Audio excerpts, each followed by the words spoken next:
স্যালিনেশন plant, এই সমস্ত জায়গায় আমেরিকার তরফে কিছু অ্যাটাক আমরা দেখেছি এবং সেগুলোর পাল্টাপাল্টি একটা রিটালিয়েশন আমরা ইরানের তরফে দেখেছি। এবং এয়ার ডিফেন্স সিস্টেম থাকা সত্ত্বেও ইরানি ক্ষেপণাস্ত্রগুলো কিন্তু বিভিন্ন মার্কিন ঘাঁটিতে মুহুর্মুহু আঘাত হানছে।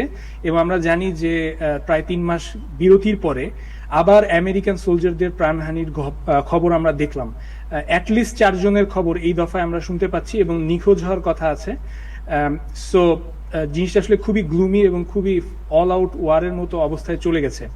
এবং বিশেষত জর্ডানে যে আমেরিকান সার্ভিসম্যানদের প্রাণহানি ঘটলো, সেটার থেকে আমরা যেটা বুঝতে পারছি যে আমেরিকান যে স্ট্র্যাটেজি, উপসাগরীয় এলাকাগুলো থেকে তাদের সোলজার অথবা মিলিটারি সরঞ্জামগুলোকে একটু সরিয়ে দূরে নিয়ে গিয়ে জর্ডানে রাখার যে প্ল্যানটা ছিল, যে এটা মনে হয় রিলেটিভলি সেফার হবে ইরানি ব্যারেজের থেকে, সেটা কিন্তু আসলে ভুল প্রমাণিত হলো। সেখানেও কিন্তু নিস্তার পাচ্ছে না। অবশ্য গত 48 ঘন্টায় যে গতি প্রকৃতি এই ওয়ারের, সেটার দিকে যদি আমরা তাকাই, তাহলে আমেরিকা সিভিলিয়ান টার্গেটে হামলা কিছুটা কমিয়ে এনেছে। এবং সেখান থেকে অ্যানালিস্ট বা বিশেষজ্ঞদের যে মত, সেটা হচ্ছে যে এটার একমাত্র কারণ হচ্ছে উপসাগরীয় অ্যালাই যারা আছে আমেরিকার, তারা প্রচন্ড চাপ দিয়েছে ট্রাম্প অ্যাডমিনিস্ট্রেশনের উপরে যে কোনো অবস্থাতেই পানি শোধনাগার, ইলেকট্রিক গ্রিড, এই সমস্ত টার্গেটে অ্যাটাক করা যাবে না। এটা কেন তারা বলেছে?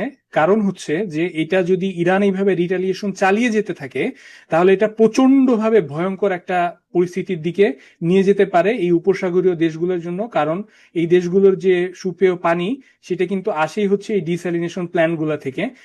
এছাড়া তাদের মানে লবণাক্ত পানি সুপেয় করার পদ্ধতি কিন্তু এটাই। তো এটা একটা বিরাট বড় মানবিক ক্রাইসিস তৈরি করতে পারে।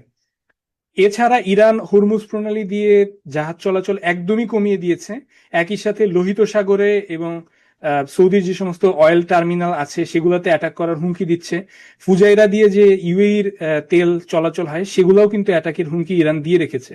এবং মাত্র কয়েক ঘন্টা আগে ইরানের যারা এলাই ইয়েমেনে, সেই হুতিদের তরফে কিন্তু সৌদি আরবের জাহাজগুলোর উপরে একটা নেভাল ব্লকেডের ঘোষণা দেওয়া হয়েছে অ্যাজ এ রিটালিয়েশন অফ তাদের যে বিমান চলাচল, অর্থাৎ ইয়েমেনের হুতিদের যে বিমান চলাচলের অধিকার, সেটা যেভাবে সৌদি আরব বন্ধ করে রেখেছে, সেটা রিটালিয়েশন হিসেবে। কিন্তু এটা বুঝতে আসলে খুব বেগ পেতে হয় না যে ইরানের সাথে একরকম কোঅর্ডিনেশনের মাধ্যমে এই বাবেল মানদেব, রেড সি এবং এমনকি সুয়েজ ক্যানাল পর্যন্ত এই অবরোধের আওতায় আসতে পারে। তো আপনি যেটা কোশ্চেনটা করেছিলেন যে সিচুয়েশন এখন কি, আমি এইভাবে সামারাইজ করব সিচুয়েশনটা যে প্রথম দফায় ট্রাম্প প্রশাসন যে শক অ্যান্ড অ ক্যাম্পেইনের মধ্য দিয়ে একটা স্ট্র্যাটেজিক বোম্বিং করে ডিক্যাপিটেশন এবং মেজর মিলিটারি এস্টাবলিশমেন্ট গুলোকে অ্যাটাক করে যুদ্ধে একরকমের এগিয়ে যাওয়ার একটা প্ল্যান করেছিল। পরবর্তীতে সেটা ব্যর্থ হওয়ার পরে তারা নেভাল ব্লকেট দিয়েছিল।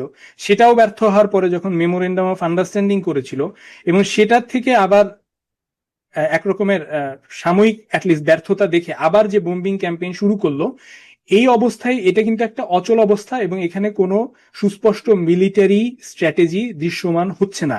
একটা মিলিটারি ফোর্স ব্যবহার করে এখানে ওনারা মানে কোনো সাইড এসপার ওসপার করবেন বা জিতে যাবেন, এটা কিন্তু ক্লিয়ার হচ্ছে না। এবং ইরানের ভেতরে যারা বিশ্বাস করতেন যে ডায়ালগের মধ্য দিয়ে কোনো প্রকার সমাধান সম্ভব, তারা আরো কোণঠাসা হয়েছেন। বরং যারা স্কেপটিক ছিলেন এই মেমোরেন্ডাম অফ আন্ডারস্ট্যান্ডিং এর ব্যাপারে, তারা আরো শক্তিশালী হয়েছেন। আপনি কি মনে করেন যে is there any possibility to আপনার any kind of peace agreement or any dialogue going on? Naturally যেটা হয়, যে কোনো যুদ্ধের মধ্যে একদিকে যুদ্ধ চলতে থাকে, আরেক দিকে হচ্ছে ডায়ালগ চলতে থাকে। হ্যাঁ, নর্মালি এটা যে কোনো যুদ্ধের ক্ষেত্রেই এটা হওয়া খুবই স্বাভাবিক। যেমন ইউক্রেনের ক্ষেত্রেও আমরা দেখেছি, এবং আরো বড় বড় হিস্টোরিক্যাল কেসগুলো তাই। তো এক্ষেত্রেও সেটা ঘটার সম্ভাবনা যে একদম নাই সেটা না। যেমন আজকেও secretary of state Marco Rubio বলেছেন যে ডিপ্লোম্যাটিক পথ তো খোলা আছে এবং আমরা সেগুলো করব, ইরানের উচিত ডিপ্লোম্যাটিক ইয়েতে ফিরে আসা, মানে নেগোসিয়েশনে ফিরে আসা। তো সেটা যে এই এমওইউ কে আন্ডারমাইন করেছে টু বিগিন উইথ, এটার যে আর্টিকেল 5 যেখানে বলা ছিল যে স্ট্রেট অফ হরমুজের ম্যানেজমেন্টটা থাকবে ইরানের উপরে, সেটাকে বাইপাস করে সাউদার্ন একটা করিডোর খোলার চেষ্টা আমেরিকা করেছে ওই ওমানি সাইড দিয়ে, যাতে ইরানের হাতে এই লেভারেজটা না থাকে। সেখানে বলা প্রথম আর্টিকেলেই ছিল হচ্ছে লেবাননের সার্বভৌমত্বকে সর্বোচ্চ গুরুত্ব দিতে হবে এবং লেবাননে সিজফায়ার হতে হবে। সেটাকে আন্ডারমাইন করে মার্কিন প্রশাসন ইরান এবং তার অ্যালাই হিজবুল্লাহকে বাইপাস করে লেবাননের গভর্নমেন্ট এবং ইসরায়েলের মধ্যে একটা বিকল্প চুক্তি করে ইরানকে কোণঠাসা করার চেষ্টা করেছে, এবং ওয়ার কখনোই তো থামেনি, লেবাননে বলি বা হুরমুজে বলি। সো ইরানের প্রায় 4-5টা মানে পয়েন্ট বাই পয়েন্ট আর্গুমেন্ট আছে যে এই মেমোরেন্ডাম অফ আন্ডারস্ট্যান্ডিং লঙ্ঘন করেছে আমেরিকা, এটা হচ্ছে ইরানি পার্সপেক্টিভ। সো সেদিক থেকে দেখলে, এবং ইরান যেহেতু এখনো এসকেলেশন ডোমিনেন্স বজিয়ে রেখেছে, কোনোভাবেই তাকে কাবু করা সম্ভব হয়নি। সো ইরান সম্ভবত আরো অনেক বেশি কঠোর শর্ত দেওয়ার সম্ভাবনা রয়েছে। Thank you. লাস্ট কোয়েশ্চেন করতে চাই যে তেলের দাম এবং দি political impact in US politics, what is the answer?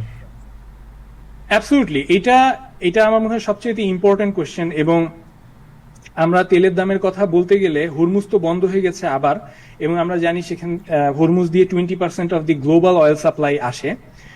এর বাইরে আমরা জানি যে এই বাবেল মানদেব বা রেড সি দিয়ে কিন্তু আরো অ্যারাউন্ড 13-15% অয়েল আসে।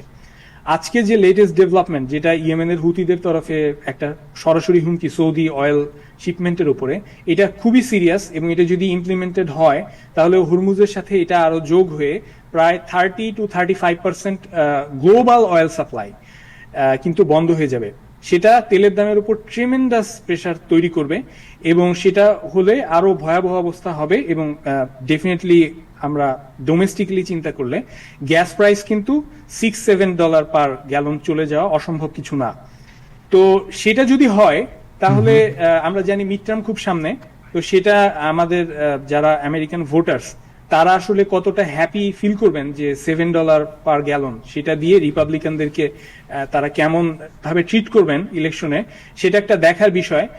এবং যেহেতু এটা প্রেসিডেন্ট ট্রাম্পের ইলেকশন না, তিনি তো আর ভোটে দাঁড়াচ্ছেন না মিড টার্মে, সো যারা রি-ইলেকশনের জন্য দাঁড়াবেন সেই সমস্ত রিপাবলিকানদের ওপরে বর্তায় যে তারা আসলে কিভাবে এই প্রেশারটাকে, এই এক্সপেক্টেড প্রেশারটাকে ট্রান্সলেট করতে পারেন এই অ্যাডমিনিস্ট্রেশনের উপরে, যে দেখো এটা তো আসলে বেসিক্যালি আমাদের রি-ইলেকশনের ব্যাপারে সরাসরি জড়িত।